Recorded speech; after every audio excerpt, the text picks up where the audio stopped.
O discipulado é uma jornada da graça com Jesus como nosso guia e companheiro. Esta jornada dura a vida toda, à medida que crescemos em um relacionamento cada vez maior com Deus. Quando começa, Deus prepara o caminho diante de nós por meio da graça preveniente. Sua mão se estende e nos acena para Ele. Essa graça precede e permite nossa resposta.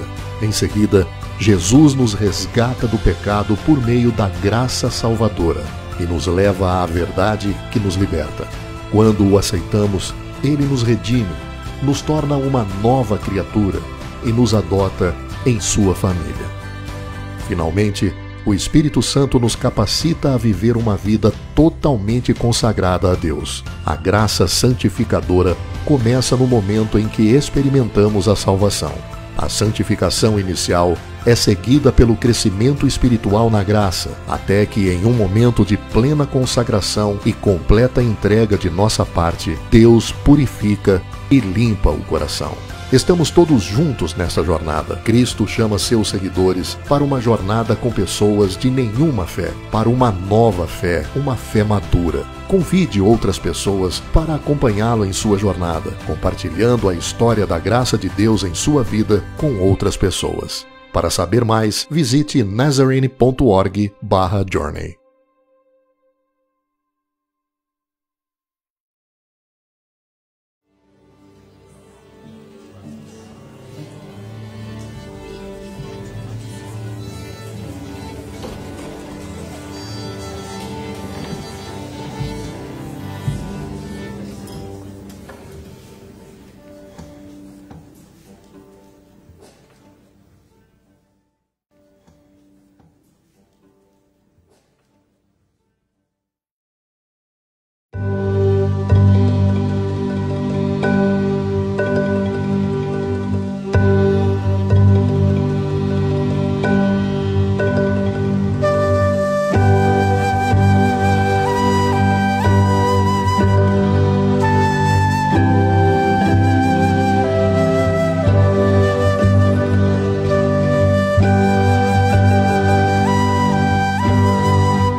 Santificado sea tu nombre.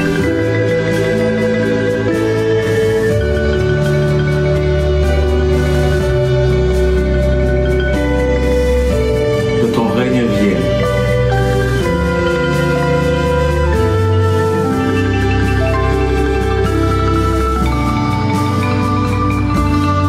뜻이 하늘에서 이루어진 것 같이 땅에서도 이루어지이다.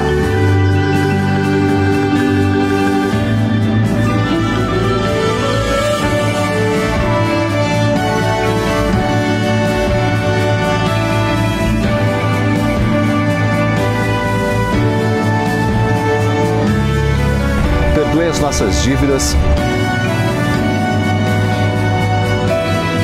Même já nous pardonner si là qui fait nous sacrifier.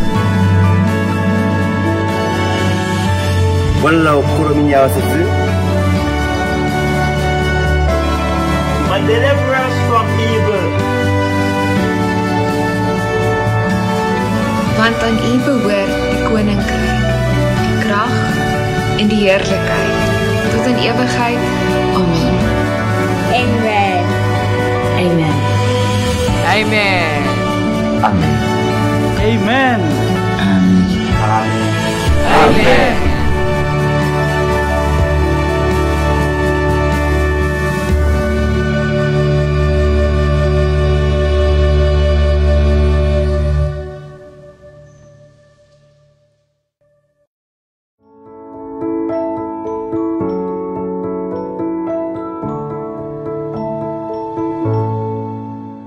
Em Cristo, nós temos mais de 1000 tesouros para celebrar, mesmo em turbulência. A forma mais comum de celebrarmos esses tesouros é em adoração. No final do ano passado, os nazarenos ao redor do mundo participaram do culto global de gratidão.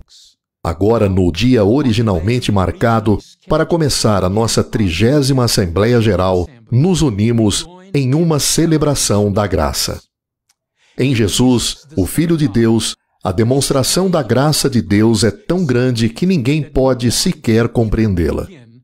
Você se lembra de algum momento em que alguém tenha lhe perguntado: por que eu deveria confiar em você? Implicitamente ou explicitamente, essa pergunta chega a todos nós. Não é uma ofensa. Mentes de negócios dominam isso.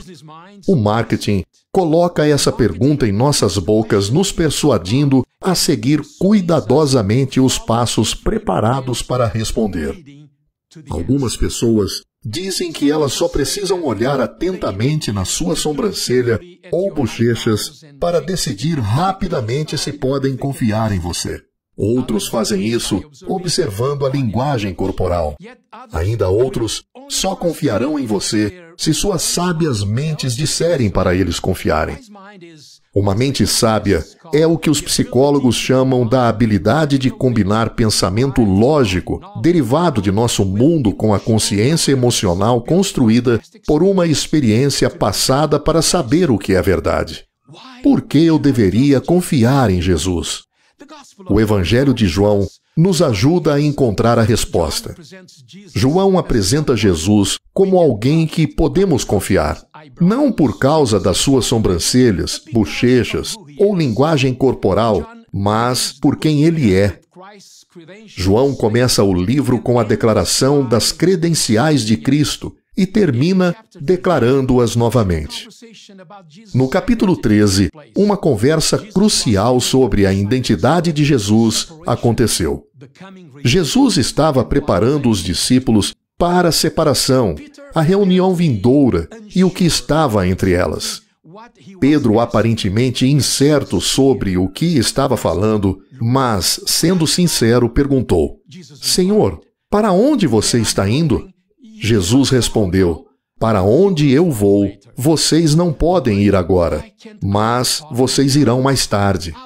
Senhor, por que eu não posso te seguir agora? Por ti darei a minha vida. Tomé seguiu falando: Senhor, não sabemos para onde vais e como podemos saber o caminho? Essas eram perguntas honestas. Pedro e Tomé não estavam perguntando por que devemos confiar em ti. Eles estavam indo além disso. Porém, eles poderiam ter dito: nós confiamos em ti, mas parece que há coisas que você não pode confiar em nós. Mesmo nós, que talvez não sejamos tão inteligentes, já ouvimos declarações do tipo: boa pergunta, e isso pode aprofundar a discussão. Ou, você trouxe uma boa contribuição para a conversa. Jesus poderia ter dito isso para Tomé e Pedro.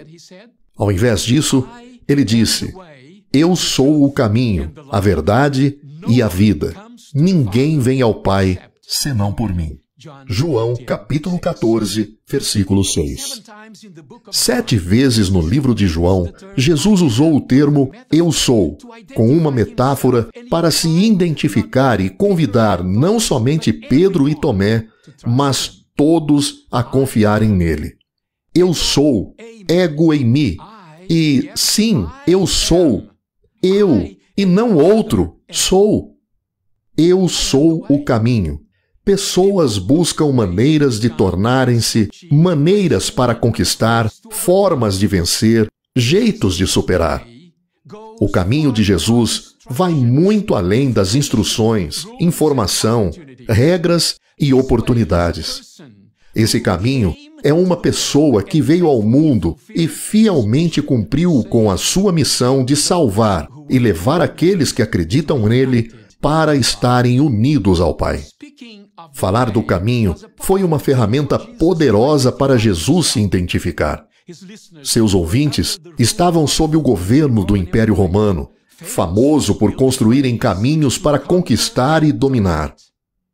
A primeira das estradas famosas foi a Via Ápia e foi construída para suprir aliados romanos em tempos de guerra. Ela ligava cidades capturadas à grande cidade de Roma. Graças a essas estradas, Roma ultrapassou seus inimigos num período bem curto de tempo.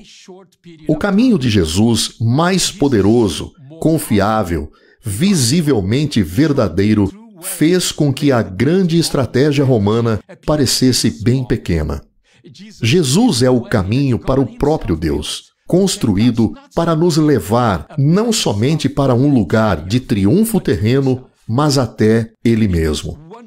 Nesta maravilhosa, explicativa e edificante declaração, Jesus afirma que o caminho que Deus fez até nós é o mesmo caminho que nos leva até Deus.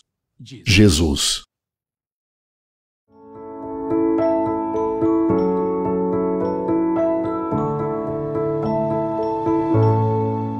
John Newton escreveu o famoso hino Maravilhosa Graça em 1779. Newton certamente entendeu que o dom de Deus da graça não foi oferta de uma única vez. Ouça o terceiro verso. Através de muitos perigos, labutas e armadilhas eu já vim. Tua graça me trouxe até aqui em segurança, e a graça me levará para casa. Para John Newton, a vida era uma jornada e a graça de Deus, seu compromisso amável e não merecido, o acompanhou em cada passo do caminho. E sabemos que toda jornada começa com um primeiro passo. Como nazarenos, cremos que a graça de Deus trabalhando em nossas vidas com esse primeiro passo na jornada de salvação é chamada de graça preveniente. É a graça que vai antes da nossa conversão. É Deus nos alcançando antes de sabermos, mesmo antes de respondermos ao seu amor e graça. É Deus orquestrando as circunstâncias e eventos, promovendo as pessoas e ensinando, nos aproximando a Ele. É a graça que evita que nos afastemos tanto de Deus que não conseguimos responder à sua oferta de amor. Religiões são pessoas buscando um relacionamento com Deus. Entretanto, o cristianismo é diferente. É Deus buscando um relacionamento conosco. Deus começou buscando Adão no jardim quando ele perguntou: Adão, onde estás? Jesus mesmo disse: eu vim buscar e salvar o perdido. Graça preveniente é Deus trabalhando em nossas vidas do momento que somos concebidos até aquele momento especial quando nós, pela fé, aceitamos o dom gratuito de Deus da salvação. É isso mesmo. Deus, em seu amor, toma a iniciativa de nos buscar e nos alcançar. Max Lucado, no seu livro No Wonder They Call Him the Savior, conta a história de Maria e sua filha Cristina. Desejosa de deixar seu pobre bairro brasileiro, Cristina queria ver o mundo. Então, uma manhã ela fugiu, acabando com o coração de sua mãe. Sua mãe sabia o que a vida nas ruas significaria para sua jovem e atraente filha. Então, Maria logo se ajeitou e foi atrás de sua filha. A caminho do ponto de ônibus, ela parou numa farmácia para fazer uma última coisa: fotos. Ela sentou-se na cabine de fotografia, fechou a cortina e gastou todo o dinheiro que tinha em fotos dela mesma. E com sua bolsa cheia de fotos em preto e branco, ela pegou o próximo ônibus para o Rio de Janeiro.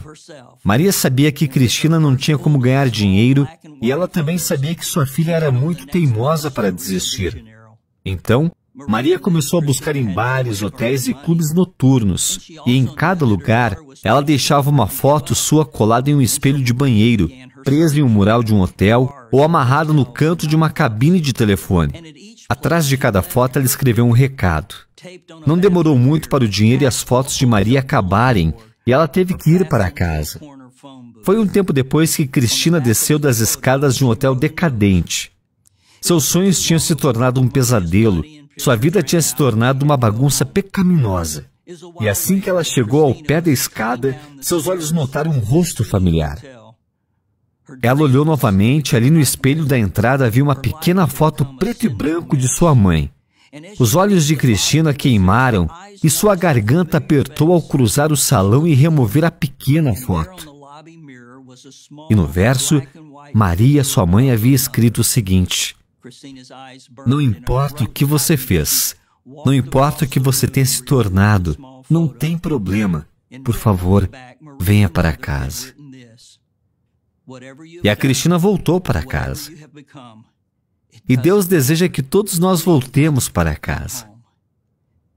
Não importa o que tenhamos feito, não importa o que tenhamos nos tornado, sempre podemos voltar para casa, para Ele.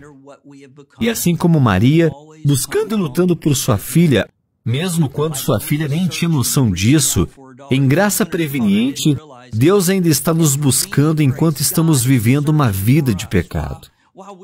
Enquanto nós ainda estamos perdidos, Deus está nos buscando, desejando nos trazer para casa, querendo ter um relacionamento pessoal conosco. A graça preveniente está no início de nossa jornada para Deus. Como Newton escreveu, tua graça me trouxe até aqui, e a graça me levará para casa.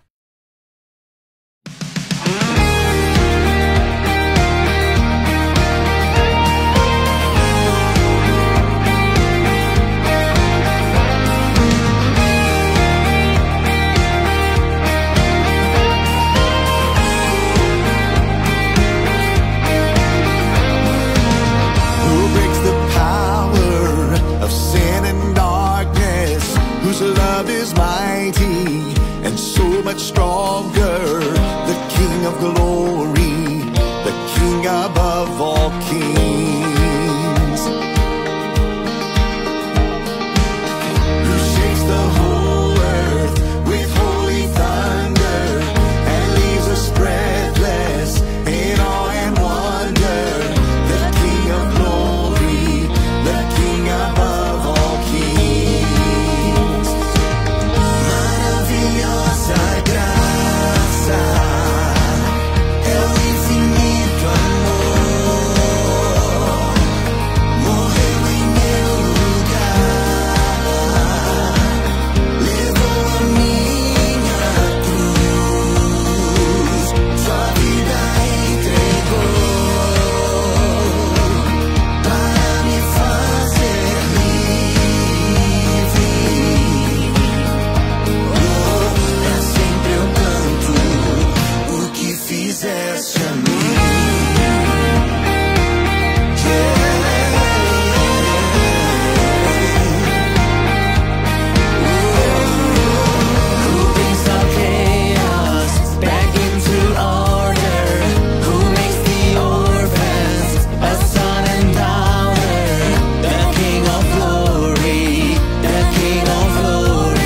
you've done for me.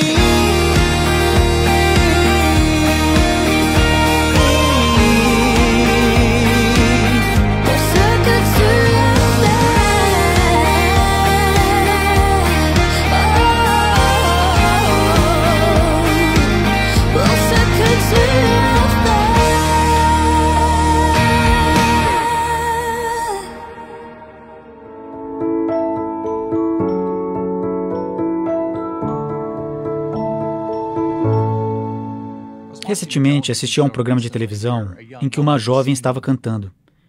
E quando ela terminou, ela disse ao público: todos vocês precisam viver em sua própria verdade. Bem, eu sei que essa é uma maneira muito popular de pensar hoje. Naquele momento, pareceu-me estranho o que ela disse, porque isso é exatamente o oposto do que a Bíblia diz sobre a verdade. Não encontramos a verdade dentro de nós mesmos e não somos chamados a viver nossa própria verdade. Note, a verdade por sua própria natureza é exclusiva. Se algo é verdadeiro, então o oposto também não pode ser verdadeiro. É assim que a verdade funciona. Não importa o que a pessoa possa sentir a respeito. E assim, se todos no mundo estão tentando encontrar a sua própria verdade subjetiva, isso apenas leva a mais confusão do que a uma paz maior. Os cristãos acreditam que a verdade é mais do que uma crença, e a verdade é mais do que um conceito filosófico. Mas a verdade é encontrada em uma pessoa, Jesus Cristo. Jesus fez esta afirmação sobre si mesmo: eu sou o caminho, a verdade e a vida.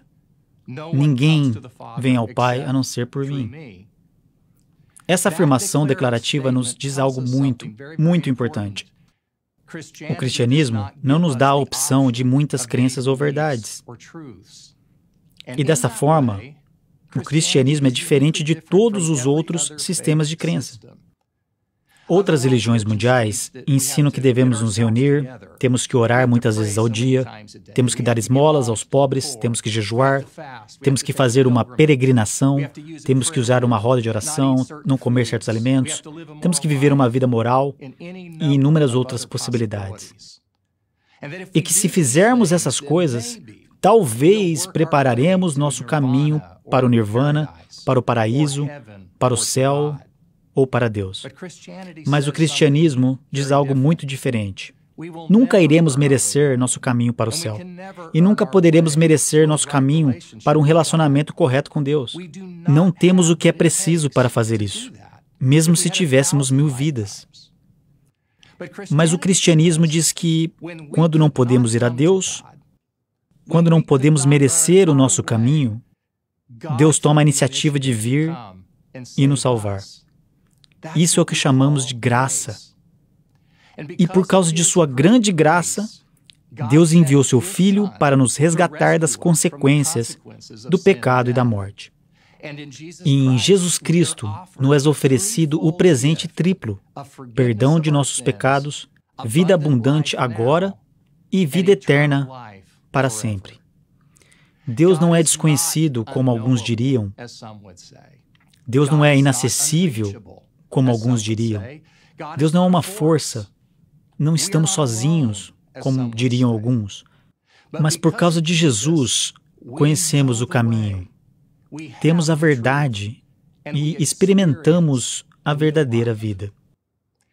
Muitos de nós já experimentamos isso de uma maneira pessoal. Mas há mais de 5 bilhões de pessoas no planeta Terra que não o fizeram. E eles? E aqueles que nunca ouviram a verdade de Jesus?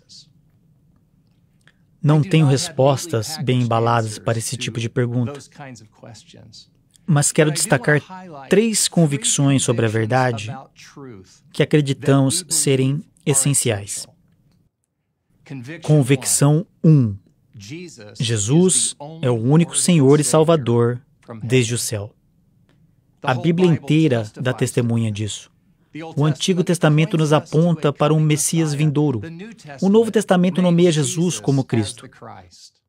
O apóstolo Pedro disse: Jesus Cristo é o único nome debaixo do céu pelo qual podemos ser salvos. A parte da singularidade de Jesus Cristo, não há evangelho, não há missão e não há boas novas. Não há outro nome, nenhuma outra maneira, nenhuma outra porta, nenhuma outra vida, nenhum outro Salvador a não ser Jesus. Não há outro caminho para Deus a não ser pela fé nele. E onde quer que Deus esteja salvando pessoas e fazendo novas todas as coisas, Jesus está trabalhando. Segunda convicção: Jesus é a fonte de toda a verdade e é o juiz final de todas as pessoas. Deus é perfeitamente amoroso e perfeitamente justo. E alegremente deixamos que Deus faça a separação final de todas as coisas. Acreditamos que o Espírito Santo está presente onde quer que as pessoas sejam atraídas a Deus, porque é a vontade de Deus que ninguém se perca, mas que todos venham a Ele. E confiamos que, no final, o julgamento de Deus será certo, justo e verdadeiro. E acreditamos que o céu terá muitas surpresas para todos nós. Esperamos ser dominados pela graça salvadora de Deus quando entrarmos no lugar que Jesus está preparando. E então, a terceira convicção: é nosso chamado como igreja e nosso privilégio como sua noiva dar testemunho das boas novas. Alguns cristãos interpretam as palavras de Jesus, "Eu sou o caminho, a verdade e a vida", como uma estratégia para ganhar argumentos filosóficos. Ou pior, para bater naqueles que não seguem Jesus. Isso me parece trágico. Certa vez, Gandhi disse: "Eu poderia ter me tornado um cristão se não fosse pelos cristãos que conheci." Irmãos e irmãs, não ganhamos nada sendo argumentativos e hostis com pessoas que não acreditam como nós. Não honramos a Cristo lançando outros ao solo em seu nome. Porque, para a verdade ser convincente e crível, ela deve ser expressa em amor. O apóstolo Paulo disse muito bem: "Se falo em línguas de homens ou de anjos, mas não tenho amor, sou apenas um gongo retumbante ou um símbolo que retine." Então, o que vamos fazer? Ame-os. Ore por eles com paciência. Compartilhe consistentemente a verdade com eles e viva diante deles como a personificação de Cristo. Acreditamos que Jesus é o caminho, a verdade e a vida. Mas devemos viver essa verdade de uma forma que expresse sua vida. E assim, o proclamamos sem arrogância, sem orgulho, mas na humildade e através do coração de servo do nosso Senhor. Jesus é a verdade.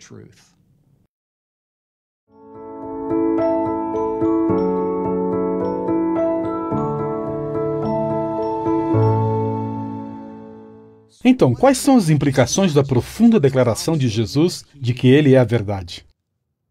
Quando alguns de seus seguidores sugeriram a Jesus que a religião e a herança étnica deles era suficiente para que se considerasse um povo livre, Jesus disse para eles, em João 8:32, "Conhecereis a verdade, e a verdade vos libertará." Que resposta poderosa e libertadora!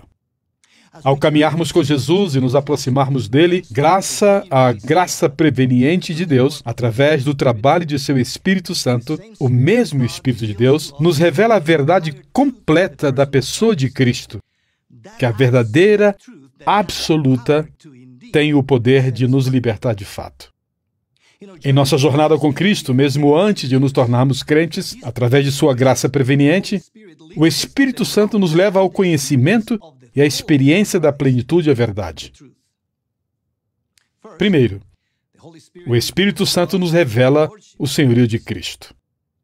Ao caminharmos com Cristo através de nossa comunhão com a Palavra de Deus e com o povo de Deus, nós percebemos, assim como Pedro e os discípulos fizeram em Atos 5:31, que Jesus é aquele a quem Deus exaltou para ser proclamado como Senhor e Salvador, para conceder arrependimento ao seu povo e oferecer perdão por todos os pecados. Segundo, o Espírito Santo nos expõe ao amor de Cristo.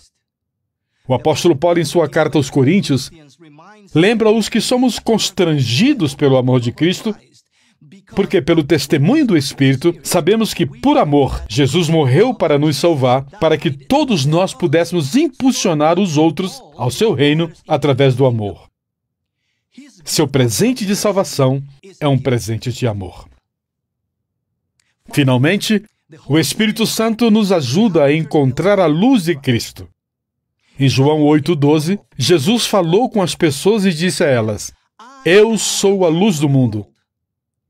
Quem me segue não andará em trevas, mas terá a luz da vida. Quando caminhamos com Jesus, sua luz revela a nós quão escuras as nossas vidas estão sem a plenitude de sua presença em nós. A luz de Cristo responde muitas questões da vida de nossa jornada. Sua luz evidencia a escuridão de nossas vidas vazias sem Ele. Sua luz aponta nossos pecados e fraquezas. Sua luz nos convence de nossa necessidade por seu amor.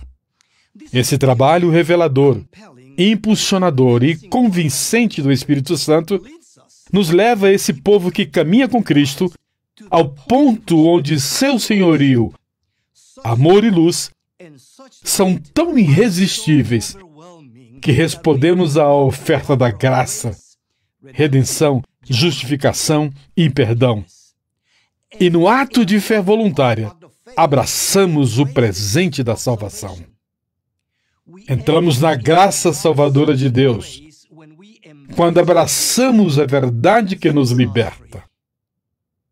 O apóstolo Paulo, em sua carta aos Romanos, explica com eloquência aquele momento especial, quando, pela fé, abraçamos a graça salvadora de Deus, registrada em Romanos 10, 9 e 10.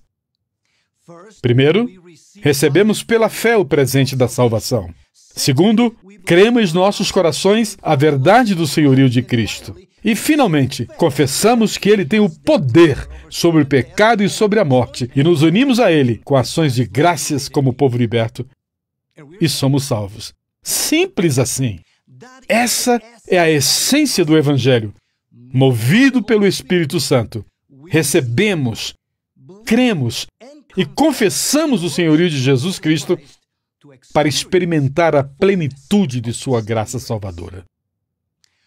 Quando Jesus disse: "Conhecereis a verdade, e a verdade vos libertará", Ele estava dizendo que quando você, através do trabalho do Espírito Santo, conhece o Filho de Deus, a verdade, o Senhor Jesus, e Ele somente o libertará. Jesus afirmou novamente em João 8,36, quando Ele disse: "Se o Filho vos libertar, verdadeiramente sereis livres." A graça salvadora de Deus, através da fé em Jesus, o Filho, e pelo convencimento do Espírito Santo, nos dá libertação total e salvação total. Ele nos liberta de todo o pecado. Nossos pecados são pregados na cruz. Ele nos liberta da culpa. O nosso passado não é somente perdoado, ele é esquecido. E Ele nos coloca em um relacionamento direto com Deus, nosso Criador, sem a necessidade de intermediários. O véu do templo está aberto para todos nós. A graça salvadora de Deus, através do conhecimento e da aceitação de Jesus, a verdade, verdadeiramente nos faz livres. Louvado seja Deus. Ya libre soy, Dios me salvó, y mis cadenas ya Él rompió, y como un río fluye el perdón, sublime gracia, inmenso amor, inmenso amor.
Yes, you are forever mine.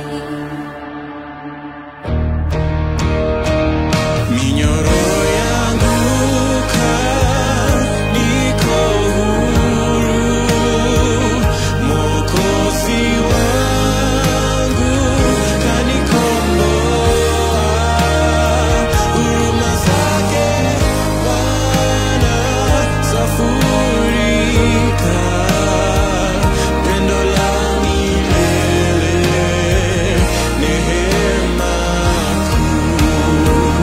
Minyororo yanguka, niko huru, Mwokozi wangu kanikomboa, huruma zake Bwana zafurika, pendo la milele, neema kuu, pendo la milele, neema kuu, pendo la milele, neema kuu.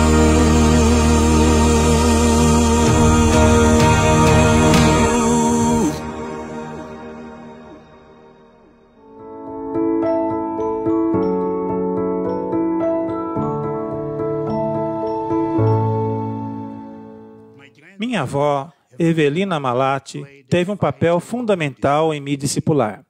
Eu sempre serei grato pelos momentos que passamos juntos em oração, lendo e interpretando as Escrituras.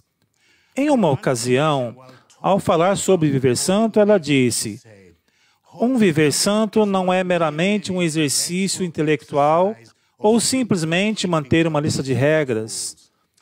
É verdade que adquirir conhecimento de Deus e nossas experiências de graça são críticos em nossa caminhada com o Senhor. Mas o viver santo é possível por meio de Deus ao respondermos à sua graça, ao colocarmos nossa confiança em Jesus e permitirmos que Deus nos limpe continuamente. O viver santo só é possível ao residirmos em Deus e Deus em nós. Deus nos chama para viver uma vida santa. Ele não somente nos chama para sermos santos, mas Ele provê os meios para a nossa santidade. Os seguidores de Cristo são santos somente em relacionamento com Deus. Não podemos viver uma vida em semelhança de Cristo longe de Jesus, que é a vida. Através de Jesus somos reconciliados com Deus e podemos continuamente experimentar o trabalho transformador de Deus em nossas vidas, nos tornando santos. Deus sempre deseja habitar com seu povo, dar uma nova vida, tornar o seu povo santo, capacitá-los a viver em vidas piedosas. A presença de Deus leva a uma vida de obediência, amor não dividido e lealdade a Deus. Em João 14, Jesus disse: se você me ama, guarde os meus mandamentos. Note que guardar os mandamentos de Deus está fundamentado no amor de Deus. É fundamentado num relacionamento com Deus. O trabalho transformador que acontece dentro, no coração, é enraizado numa vida de amor, não dividido, e lealdade a Deus, que é refletido na maneira que vivemos. Deus faz com que o viver santo seja possível. Então, a presença de Deus em nossas vidas é indispensável. Portanto, é importante, ao olharmos para João 14 novamente, ver que Jesus afirmou aos seus discípulos que, apesar dele estar retornando ao Pai, a presença de Deus continuaria a estar com o seu povo. Ele disse: eu pedirei ao Pai e Ele lhes dará outro Consolador, para ajudá-los a estar com vocês para sempre, o Espírito da Verdade. Através do Espírito Santo, a presença de Deus continua a estar conosco. O Espírito Santo é o Paráclito, assim como Jesus que vem do lado dos seguidores de Jesus para ser a presença contínua de Deus no mundo. A presença de Deus é transformadora. Ele salva, santifica e empodera para uma vida em semelhança de Cristo e nos capacita a participar inteiramente no plano redentor de Deus no mundo. O Espírito Santo é o Espírito da verdade que nos guia em toda a verdade. Através do trabalho do Espírito Santo, Deus continua a atrair e despertar todos em sua necessidade por Deus. Através do trabalho do Espírito Santo, nós chegamos a entender, viver e crescer na verdade de Deus. É viver e crescer na verdade nos liberta do pecado e da escravidão do pecado. Esta liberdade começa colocando a nossa confiança em Jesus Cristo e permanecendo no caminho de confiança nele. O Espírito Santo nos empodera para vivermos inteiramente consagrados a Deus. Então, eu oro para que nós sempre permaneçamos em Cristo, permitindo que o Espírito Santo nos ensine e guie em toda verdade.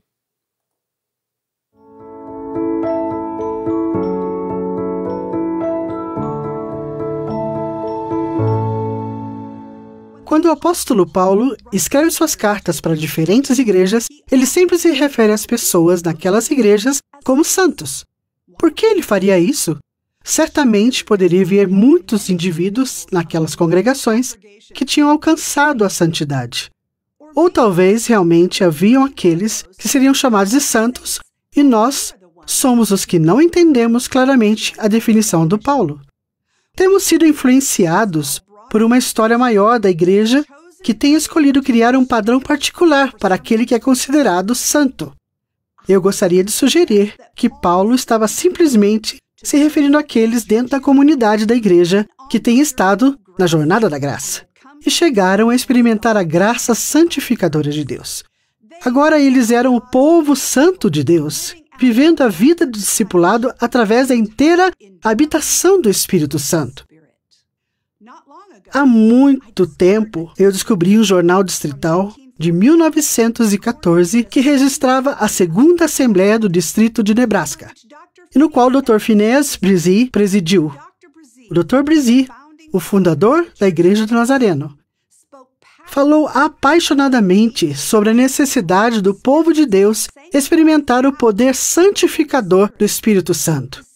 A secretária da Assembleia registrou com grandes detalhes os eventos da reunião, como também a pregação e o envolvimento do Dr. Bresee. Era seu desejo que todos que se encontrassem na vida da Igreja do Nazareno experimentassem graça santificadora. Ele pregou que a graça de Cristo estava atraindo discípulos como a comunhão com Deus Trino. É a natureza divina encontrada em Deus que é derramada na vida de um discípulo, experimentando a graça santificadora. O amor santo é aquela natureza que se encontra na Trindade, um relacionamento com o Pai, que ama o Filho, que ama o Espírito, que ama o Pai, que ama o Espírito, que ama o Filho, que ama o Pai. O povo de Deus é bem-vindo na comunhão desse santo amor, onde as vidas são radicalmente transformadas à semelhança de Jesus Cristo. Tudo isto é possível por causa da vida, da morte e da ressurreição de Cristo. Jesus não simplesmente morreu por nossos pecados, mas Jesus tornou-se como nós, para que pudéssemos ser como Ele. Sua humanidade abre porta para a nossa humanidade ser unida ao nosso santo Deus. Para a igreja em Tessalônica, Paulo escreve: a vontade de Deus é que vocês sejam santificados. Com muita frequência, deixamos de ir até onde Deus verdadeiramente quer para as nossas vidas, criando nossos próprios obstáculos para a graça. É a graça que nos sustentará na jornada, nos movendo para respondermos à graça proveniente, aceitando a graça salvadora de Deus e vivendo em graça santificadora. Recentemente, eu estava assistindo a um programa chamado The Chosen, sobre a vida de Jesus Cristo. Um homem veio falar com Jesus, mas não estava preparado para segui-lo. Jesus respondia ao homem: eu peço muito daqueles que me seguem, mas muito pouco daqueles que não. Jesus chamou os seus discípulos para tomarem sua cruz e segui-lo. A cruz era um símbolo de submissão à autoridade romana. Para aqueles discípulos, a cruz tornou-se o símbolo da inteira submissão à autoridade do reino de Deus. E isso foi possível graças à graça. Aos santos na Igreja do Nazareno, eu lhes encorajo a continuarem vivendo e crescendo em graça. Permitam que suas vidas sejam definidas por um amor sincero por Deus, que será expresso no amor pelo seu próximo. Aqueles que vivem em graça santificadora continuarão a crescer mais perto do Senhor, servindo com reflexos vivos de Jesus neste mundo. A graça santificadora nos transforma em discípulos à semelhança de Cristo. Através da graça, Ele tornou-se o que somos, para que pudéssemos nos tornar como Ele é.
краски оживших роду, сверкание молний, голос грома.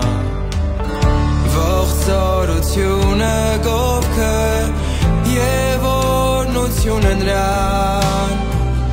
Amen.